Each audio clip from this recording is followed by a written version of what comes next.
मैं डॉक्टर सावित्री चंदोलिया आज Adam Smith के आर्थिक विचारों के बारे में चर्चा करूंगी। आर्थिक विचार के अंतर्गत स्मिथ ने उत्पादन से संबंधित जो अपने विचार प्रकट किए उसके बारे में आज मैं चर्चा करूंगी।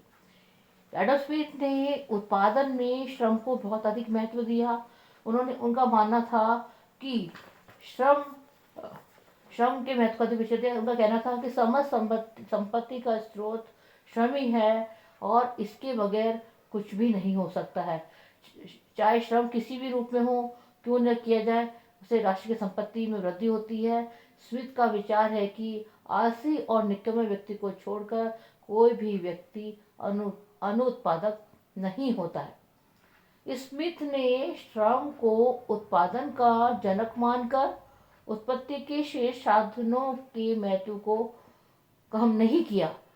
ये बात उनके वितरण के सिद्धांत से स्पष्ट होती है।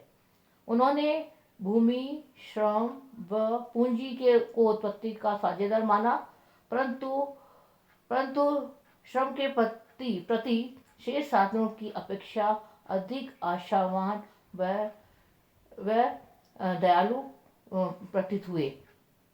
उन्होंने कहा था कि यदि श्रम के द्वारा उत्पादन करना है तो श्रम में श्रम विभाजन होना आवश्यक है, क्योंकि श्रम विभाजन से ही उत्पादन में वृद्धि हो सकती है।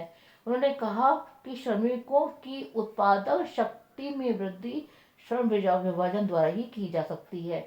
उसके अनुसार एक व्यक्ति अनेक कार्य कर सकता है, परंतु वह किसी विशेष कार्य को अधिक अच्छे ढंग से कर सकता है, कम समय में कर सकता है, रुचि से कर सकता है, जिससे उत्पादन अच्छा होगा, क्वालिटी वाला होगा और कम समय में हो जाएगा।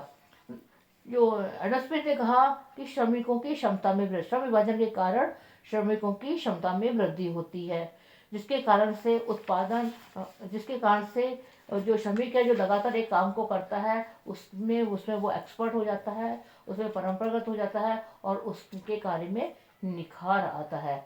इसके अतिरिक्त जो श्रम विभाजन से जो उत्पादन में वृद्धि का उन्होंने कारण बताया, क्योंकि जब व्यक्ति अपने कार्य में निपुण हो जाता है तो और उसको कम समय में उस काम को अच्छे से कर सकता है, और जब वो एक ही काम को बार बार करता है तो एक नई चीज़ की भी उत्पत्ति हो सकती है, एक आविष्कार हो सकता है, एक नया उसमें इनोवेशन लाने का प्रयास कर सकता है। और इससे क्या होगा कि जब श्रम विभाजन से जब हम ओवरऑल हम देखेंगे, एडम स्मिथ के अनुसार हम बात करेंगे, तो ये कहा कि श्रम विभाजन जो है उत्पादन में वृद्धि तो करता है, इसके साथ साथ क्वालिटी में भी निखार लाता है और लाभ में भी वृद्धि करता है।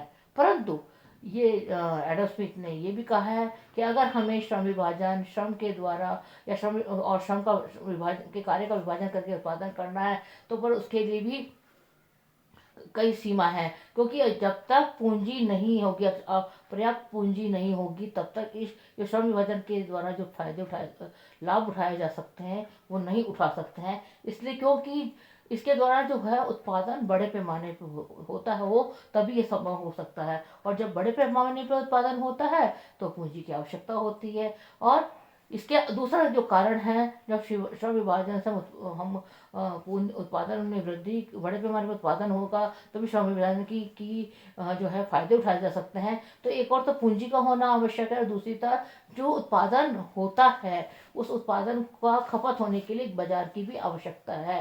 तो एडम स्मिथ ने ये अपने उत्पादन संबंधी जो अपने आर्थिक विचार जो दिए, उसमें ये बताया कि उत्पादन में जो उन्होंने विशेष जो साधन को माना वो श्रम को माना, और श्रम में का जो उन्होंने उपयोग किया तो उसमें श्रम विभाजन को अधिक महत्व दिया, जिसके कारण से उत्पादन में वृद्धि हो सकती है। और इसको पूर्ति करने के लिए इस आवश्यकता को, श्रम विभाजन की को फायदे के लिए पूंजी की आवश्यकता है, और पूंजी की आवश्यकता के साथ साथ जो बड़े पैमाने पर उत्पादन होगा और उस बड़े पैमाने उत्पादन के कारण एक विस्तृत बाजार की भी आवश्यकता है, जिसके कारण से एक जो है एक देश, एक व्यक्ति अपने कार्य में विशिष्टीकरण प्राप्त कर सकता है और उसका फायदा उठा सकता है।